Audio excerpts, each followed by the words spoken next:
Anaemia basically खून की कमी है कि सबसे ज़्यादा कॉमन रीज़न्स ये होते हैं कि महिलाओं में न्यूट्रिशन की कमी, अगर दो बच्चों के बीच में अंतर कम हो, फिर उनको मतलब एनी रीज़न जहाँ पे उनको ब्लीडिंग ज़्यादा हो। महिला हमारे पास आती है और ये हमें समझाती है कि उनको बहुत थकावट लगता है, उनका सांस फूलता है, छाती धड़ धड़ करता है, साधारण से साधारण काम वो नहीं कर पाती है या रिपीटेड इन्फेक्शंस होता है, तो हमें ज़रूर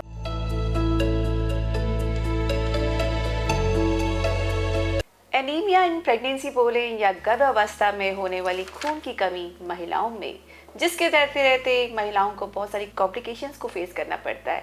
हेलो एंड नमस्ते इंडिया, मैं शालिनी आपकी होस्ट और आपकी दोस्त आज इस कैनियन हेल्थ टॉक शो में आपकी मुलाकात करा रही हूँ डॉक्टर अपर्णा के से, जो कि बहुत फेमस गायनेकोलॉजिस्ट है, बहुत एक्सपीरियंस, बहुत ही ज़्यादा एक्सपर्ट डॉक्टर हैं, जो महिलाओं की समस्याओं के बारे में हमें बताएंगी, एनीमिया इन प्रेगनेंसी के बारे में बताएंगी कि एनीमिया इन प्रेगनेंसी क्या होता है और उसके प्रमुख कारण क्या होते हैं। अनीमिया बेसिकली खून की कमी है जो ऑलमोस्ट 60% महिलाओं में पाया जाता है। एंड उसके सबसे ज़्यादा कॉमन रीजंस ये होते हैं कि महिलाओं में न्यूट्रिशन की कमी या फिर उनके मासिक स्राव ज़्यादा जाना बिफोर कंसेप्शन, मतलब प्रेगनेंसी होने के पहले ही अगर उनको खून की कमी है तो ये बहुत कॉमन कारण बन जाता है। सेकेंडली है कि बहुत जल्दी बच्चे पैदा करना, मतलब अगर दो बच्चों के बीच में अंतर कम हो, फिर उनको रिकवर करने के लिए टाइम नहीं मिलता है, जिसके वजह से खून की कमी हो सकता है। या अगर उनको वर्म्स की प्रॉब्लम हो या गैस्ट्रोइंटेस्टिनल ब्लीडिंग या बवासीर जिसको हम बोलते हैं, मतलब एनी रीज़न जहाँ पे उनको ब्लीडिंग ज़्यादा हो। ओके मैम, क्या पोटेंशियल रिस्क एसोसिएटेड होते हैं for the baby and the mother अगर एनीमिया हो जाता है प्रेगनेंसी में? अनीमिया मतलब हीमोग्लोबिन की कमी, जो साधारण भाषा में हम लोगों को समझा सकते हैं। एंड हीमोग्लोबिन ही है जो पूरे शरीर को ऑक्सीजन सप्लाई करता है।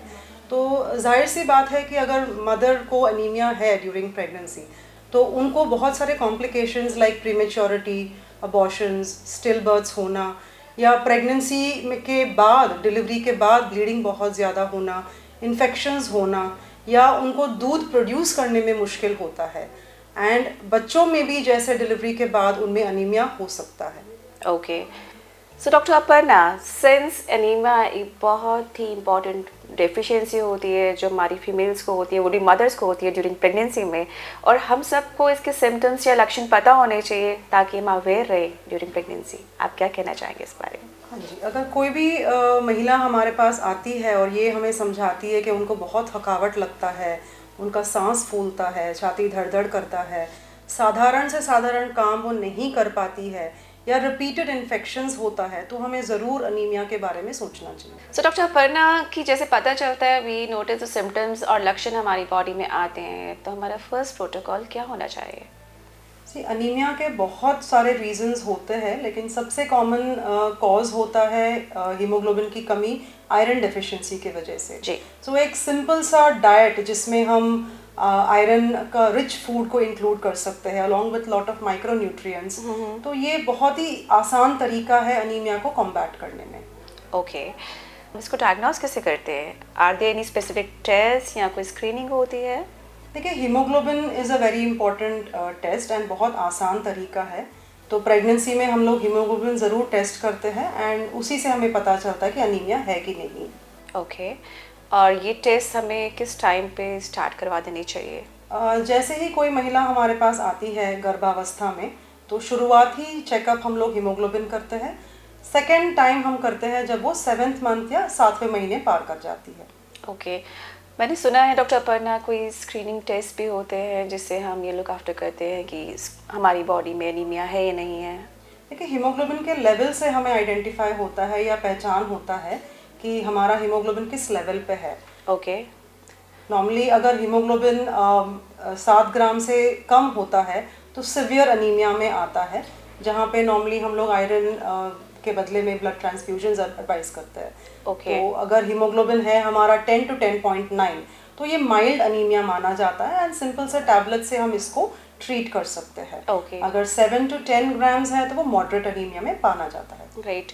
सो डॉक्टर पर्ना, जैसे आपने बताया कि बिलो 7 जाते ही इट्स कॉल कि हमें ट्रांसफ्यूजन के लिए भी जाना पड़ सकता है। सो मैं चाहती हूँ कि आज हम लाइव हैं और जनता हमें देख रही है, हमारी फीमेल्स हमें देख रही हैं, कि हम क्या कॉम्प्लिकेशंस फेस कर सकते हैं अगर हम ध्यान नहीं देते कि वी आर एनेमिक और हमारा जो है ब्लड जो हेमोग्लोबिन है बिलो 7 है, तो हमें क्या ध्यान रखना चाहिए, क्या कॉम्प्लिकेशंस हम आज फेस कर सकते हैं आगे? देखिए, अगर हमारा हीमोग्लोबिन 7 ग्राम से कम जाता है तो डेफिनेटली इंस्टीट्यूशनल डिलीवरीज को ही हमें ऑप्ट करना चाहिए। बेटर है कि हायर सेटअप्स में जहाँ ब्लड ट्रांसफ्यूजन की सुविधा हो वहाँ पे हमें डिलीवरी का ऑप्शन लेना चाहिए। ओके, तो हाउ डज प्रॉपर न्यूट्रिशन कैसे कंट्रीब्यूट करती है preventing anaemia in this pregnant women? देखिए, बहुत आसान तरीका है एंड बहुत इजी है कि हम लोग महिलाओं को ये समझाएं कि वो हरी सब्जियां अच्छे से खाएं, गुड़ का सेवन ज़रूर करें जो बहुत ही आसान सस्ता तरीका है।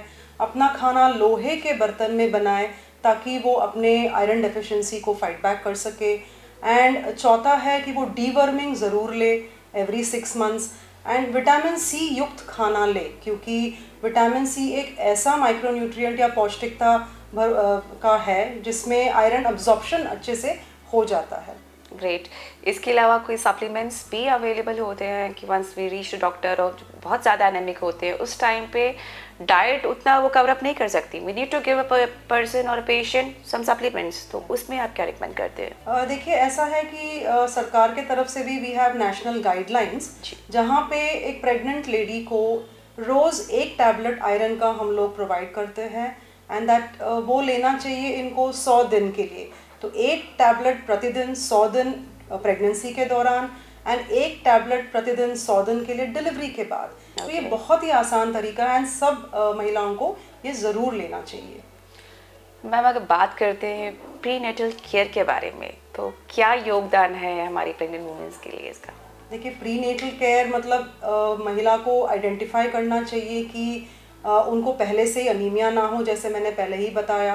अगर उनका मासिक स्राव बहुत ज़्यादा होता है, उनको कहीं से भी बहुत ब्लीडिंग हो, जैसे गैस्ट्रोइंटेस्टिनल ब्लीडिंग जिसको हम बोलते हैं, या अगर मान लो वो बच्चे बहुत जल्दी पैदा कर लेती है विदाउट फैमिली प्लानिंग का ना उपयोग करके, तो फिर ये हाई रिस्क कैटेगरीज में आते हैं। तो इन महिलाओं को हमें ट्राइएज करना चाहिए।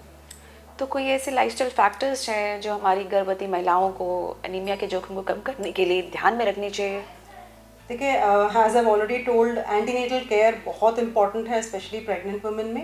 एंड उनको अपना पौष्टिकता के बारे में ज़रूर ध्यान रखना चाहिए। आयरन रिच फूड या लोह युक्त खाना को ज़रूर उनको सेवन करना चाहिए।